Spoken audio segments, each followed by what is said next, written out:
இந்த நாளிலே கர்த்தர் எந்த காரியத்தில் விடுதலை கொடுக்குறாருன்னா, தோல்வியிலிருந்து உங்களுக்கு என்ன செய்யுது? விடுதலை கொடுக்குறார்.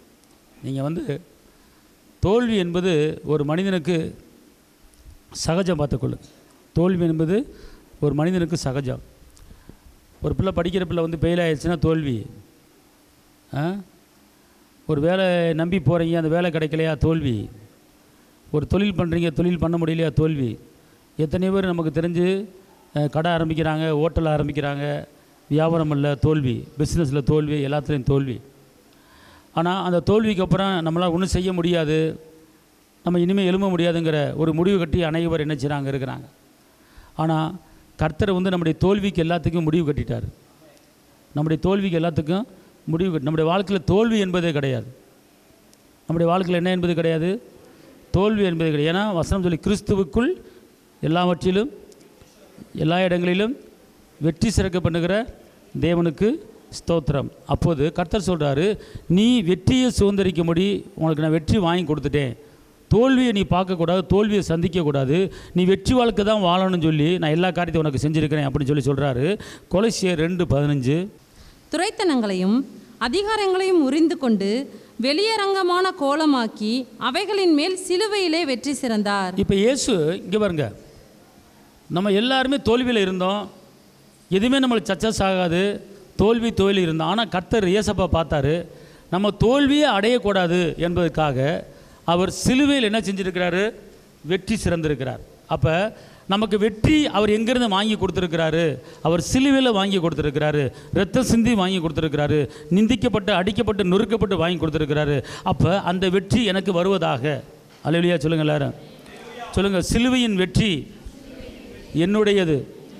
சிலுவையில் இரத்த சிந்தினது எனக்காக, சிலுவையில் நிந்திக்கப்பட்டது எனக்காக, சிலுவையில் 6 மணி நேரம் தொங்குனது எனக்காக, சிலுவையில் அவமானப்பட்டது எனக்காக, அவனை வெளியரங்க கோலமாக்கி அவன் அதிகாரம் எல்லாத்தையும் உறிஞ்சு கொண்டு, அவன் அதிகாரங்களையும் அவன் துரைத்தனங்களையும் எல்லாவற்றையும் இயேசு உறிந்து கொண்டு சிலுவையில் வெற்றி சிறந்தார். அந்த வெற்றி என்னுடையது. அதனால் எந்த காரியம் செய்தாலும் நான் தோல்வி அடைவது கிடையாது.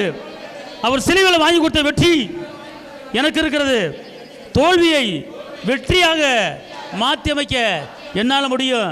எனக்காக எனக்காக எனக்காக எனக்காக எனக்காக எனக்காக சிலுவையிலே வெற்றி சிறக்கப்படுகிற இயேசு வெற்றி ஏன் வெற்றி, இயேசுடைய வெற்றி ஏன் வெற்றி, அவர் வெற்றி என்னுடையது. சிலுவையில் இரத்தத்தை சிந்தி எனக்கு வெற்றி வாங்கி கொடுத்துட்டாரு. அந்த வெற்றி எனக்கு இருப்பதனால நான் எந்த காரியம் செஞ்சாலும் நான் தோற்று போக மாட்டேன். தோல்வி எனக்கு கிடையாது. ஆமேன், அல்லேலூயா. 2 கொரிந்தியர் 2:14. 2 கொரிந்தியர் 2:14. கிறிஸ்து இயேசுவுக்குள் எப்பொழுதும் எங்களை வெற்றி சிறக்க பண்ணி எல்லா இடங்களிலேயும் எங்களை கொண்டு அவரை அறிகிற அறிவின் வாசனையை வெளிப்படுத்துகிற தேவனுக்கு ஸ்தோத்திரம். இப்போ நல்லா கவனிங்க, வெற்றிக்கு முன்னாடியும் வெற்றிக்கு பின்னாடியும், வெற்றிக்கு முன்னாடியும் வெற்றிக்கு பின்னாடியும் ஸ்தோத்திரம். அல்லேலூயா. பாருங்க, அவர் அறிகிற அறிவி வாசனை வெளிப்படுத்துகிற தேவனுக்கு ஸ்தோத்திரம். அதாவது ஒரு வெற்றி ஒரு மனிதனுக்கு வேண்டுமென்றால் அந்த வெற்றி அடைவதற்குண்டான ஒரு தில்லு, அந்த வெற்றி அடைவதற்குண்டான ஒரு அறிவுரை, அதுக்குண்டான ஆலோசனை அவர் தான் கொடுப்பார். அல்லேலூயா. அப்போ கிறிஸ்துவுக்குள் எப்பொழுதும் அப்படின்னு போட்டிருக்கு. என்னது? கிறிஸ்துவுக்குள் எப்பொழுதும் எங்களை அப்படின்னா இங்கே இருங்க, ஒரு குறிப்பிட்ட நாளுக்கு தான் வெற்றி. இந்த மாதம் தான் வெற்றி, அடுத்த மாதம் தோல்வி, அப்படிலாம் கிடையாது. இந்த வருஷம் வெற்றி, அடுத்த வருஷம் வெற்றி கிடையாது, தோல்வி அப்படிலாம் கிடையாது. நீங்கள் நல்லா புரிஞ்சு கொள்ளுங்க. இந்த வசனத்தை நல்லா தியானம் பண்ணுங்க. இந்த வசனம் என்ன சொல்லுது? கிறிஸ்துவுக்குள்ள வாழ்கிற எனக்கு எப்பொழுதும், எல்லாம் சொல்லுங்க, கிறிஸ்துவுக்குள்ள வாழ்கிற எனக்கு எப்பொழுதும் வெற்றி. எல்லா இடங்களிலும் என்னை கொண்டு அவர் அறிகிற அறிவின் வாசனையை வெளிப்படுத்துகிற என் தேவனுக்கு ஸ்தோத்திரம். அல்லேலூயா, அல்லேலூயா. சொல்லுங்க, கிறிஸ்துவுக்குள் வாழ்கிற எனக்கு தோல்வி இல்லை, தோல்வி இல்லை, தோல்வி இல்லை. தோத்து போற மாதிரி தெரியும், ஆனால் என் முடிவோ அது வெற்றி, அது வெற்றி. தோல்வி எனக்கில்லையே, நான் தோற்று போவதில்லையே. எங்க சொல்லுங்க, தோல்வி எனக்கு, நான் தோற்று போவதில்லையே. திருப்பி சொல்லுங்க, தோல்வி நான் தோற்று. அல்லேலூயா, அல்லேலூயா, அல்லேலூயா, அல்லேலூயா. இயேசு என்னோடு இருக்கும்போது என்னாலும் வெற்றி வெற்றியே. நீர் என்னோடு இருக்கும்போது என்னாலும் வெற்றி வெற்றியே. தோல்வி எனக்கில்லையே, நான் தோற்று போவதில்லை. சாமா, தோல்வி எனக்கில்லையே, நான் தோற்று போவதில்லையே. அல்லேலூயா, அல்லேலூயா, அல்லேலூயா. சொல்லுங்க சொல்லுங்க, அல்லேலூயா சொல்லுங்க, அல்லேலூயா, அல்லேலூயா. மாலைகளை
காரியத்தில் நீங்கள் வெற்றி அடைய வேண்டுமா?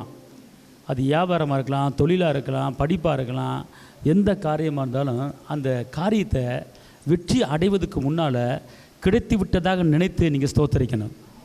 அல்லேலூயா. பெற்றுக்கொண்டதாக நினைத்து நன்றி சொல்ல ஆரம்பித்தார். சரிங்களா? வந்துருச்சு, கிடைச்சிருச்சு, அந்த காரியத்துக்கு முன்னால் நன்றி சொல்லணும், பின்னாலையும் நன்றி சொல்லணும். ஓகே, துதித்து. இப்போ ஒரு வசனத்தை வாசிங்க. யாத்திராகமம் 15:1.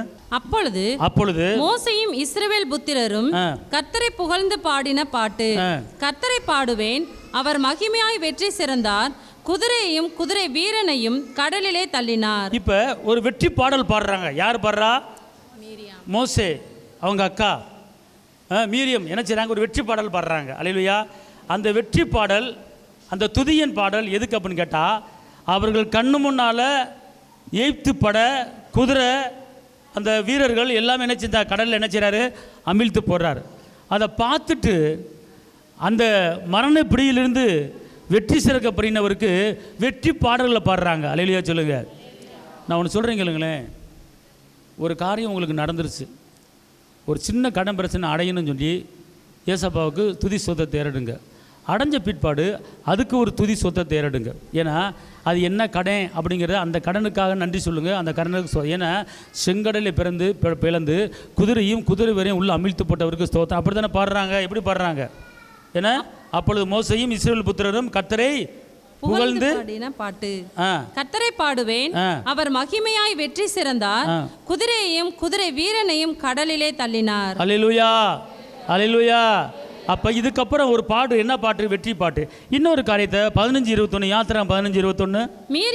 மீரியாம் அவர்களுக்கு பிரதிவசனமாக கர்த்தரை பாடுங்கள், அவர் மகிமையாய் வெற்றி சிறந்தார், குதிரையும் குதிரை வீரனையும் கடலிலே தள்ளினார் என்று பாடினார். எப்படி பாடினார்? குதிரையும் குதிரை வீரனையும் கடலிலே தள்ளி என்று பாடினார். அப்போ அந்த வெற்றியை குறித்து பாடுறாங்க. எது மூலமாக வெற்றி, எந்த ஆபத்து அப்படின்னு பாடுறாங்க. அல்லேலூயா. இப்போ என்ன பாட்டு பாடினாங்க அவங்க? யாருங்க? குதிரை வீரரையும் கடலில் தள்ளினார். இதை பாட்டாக பாடணும். மீரியம் என்ன செஞ்சுருக்காங்க? பாடியிருக்காங்க. எப்படி பாடினாங்க? எந்த ராகத்தில் எடுத்தாங்க? எந்த ராகம் கொண்டு போனாங்க? மெலோடியா அல்லது குத்துப்பாட்டா? எப்படி மெலோடியில் பாடினாங்களா அல்லது குத்துப்பாட்டில் பாடினாங்களா அல்லது அழுது பாடினாங்களா? கண்டிப்பாக அழுதுருக்க மாட்டாங்க. அல்லேலூயா. என்ன பாடிருக்கல? குதிரையோ குதிரை வீரனையோ கடல்ல தள்ளி போட்டாரு, குதிரையோ குதிரை வீரனையோ கடல்ல தள்ளி போட்டாரு, அப்பா ஸ்தோத்திரம், ராஜா ஸ்தோத்திரம், மகிமை அப்படி கூட என்ன செஞ்சிருக்கலாம்? பாடிருக்கலாம். அல்லேலூயா. குதிரை வீரரையும் குதிரை ரதங்களையும் கடலிலே தள்ளி போட்டவரே, உம்மை உயர்த்துகிறோம், உமக்கு மகிமை செலுத்துகிறோம். குதிரையும் குதிரை வீரரையும் தள்ளி போட்டவரே, எங்களை காப்பாற்றினவரே, செங்கடலிலிருந்து எங்களை காப்பாற்றினவரே, உமக்கு மகிமை, உமக்கு ஸ்தோத்திரம். அல்லேலூயா. இப்படி பாடி இருந்திருக்கலாம். குத்துப்பாட்டில் பாடி இருந்திருக்கலாம், இந்த ராகத்தில் பாடி இருந்திருக்கலாம். ஆனால் என்ன செஞ்சாங்க? பாட்டாக பாடினார்கள். அல்லேலூயா. நீங்கள் அதே போல் ஒரு காரியத்தில் ஏசப்பா உங்களுக்கு அற்புதம் பண்ணிட்டாருன்னா, ஒரு வெற்றி வந்துருச்சுன்னா, அதை நீங்கள் என்ன செஞ்சுருங்க? பாட்டாக பாடி நன்றி சொல்லுங்கள். ஏன்னா பாட்டு தான் அப்பாவுக்கு பிடிக்கும். அல்லேலூயா. பாட்டு பாடும்போது ஆவி ஓடும். பாட்டு பாடும்போது என்ன ஓடும்? என்ன ஆவி ஓடும்? என்ன ஆவி ஓடும்? சவுலுக்குள் இருந்த ஆவி என்ன ஆவி? அந்த ஆவி பேர் கலங்கும் ஆவி. சவுலுக்குள் இருந்த ஆவி கலங்கும் ஆவி. இந்த கலக்கத்தை கொடுக்குற இந்த ஆவி எப்படி ஓடுச்சுன்னா, தாவீது பாட்டு பாட சவுல் மேலே கையை வைக்காமல் அந்த ஆவி என்ன செஞ்சிருச்சு? ஓடிருச்சு. அதே போல் நீங்கள் பாட்டு பாடுங்க, கர்த்தரை உயர்த்துங்க, கர்த்தரை துதிங்க, கர்த்தர் பெரிய காரியத்தை உங்களுக்கு என்ன செய்வார். ஆமென். அல்லேலூயா. அதனால் எதனால இங்கே இருங்க, தாவீது இங்கே இருங்க, நல்லா தெரிஞ்சுக்கோங்க. தாவீதை பாட்டு பாடும்போது இங்கே இருங்க பேச மாட்டார் அதிகமாக. ஆடுகளே, ஏ குட்டி ஆடே, ஏ செம்மறி ஆடே, நீ கர்த்தரை மகிமைப்படுத்து, ஏ மரமே நீ கர்த்தரை உயர்த்து, ஆட்டுக்குட்டி ஆனவரே அப்படின்னு சொல்லி பாட்டு பாடிக்கிட்டே ஆடு மேய்ப்பார். அப்படி அவர் கர்த்தரை எப்போ பார்த்தாலும் மகிமைப்படுத்தி துதிச்சனால தான் அவருக்கு நாட்டை ஆளும்படி ஒரு ராஜா அதிகாரம் கர்த்தர் கொடுத்தார். ஆமென். அதே போல் வெற்றி வேண்டுமா? வெற்றிக்கு முன்னாலேயும் துதிங்க, வெற்றிக்கு பின்னாலேயும் துதிங்க, வெற்றிக்கு முன்னாலே சோத்திரம் போடுங்க, வெற்றிக்கு பின்னாலேயும் சோத்திரம் போடுங்க. ரெண்டை கரெக்டாக ஃபாலோ பண்ணுங்க. அப்படித்தான் இவர்கள் பண்ணினார்கள். இங்கே வசனம் என்ன சொல்லுது? எப்படி போட்டிருக்கு? எப்பொழுதும் எங்கள் வெற்றி சிறக்க பண்ணி எல்லா இடங்களிலும் எங்களை கொண்டு அவர் அறிகிற அறிவின் வாசனை வெளிப்படுத்துகிற தேவனுக்கு ஸ்தோத்திரம். அல்லேலூயா. கிறிஸ்துவுக்குள் வாழும் எனக்கு எப்போதும் வெற்றி உண்டு. கிறிஸ்துவுக்குள் வாழும் எனக்கு எப்போதும் வெற்றி உண்டு. வெற்றி உண்டு, வெற்றி உண்டு, வெற்றி உண்டு, எனக்கு வெற்றி உண்டு, வெற்றி உண்டு, வெற்றி உண்டு.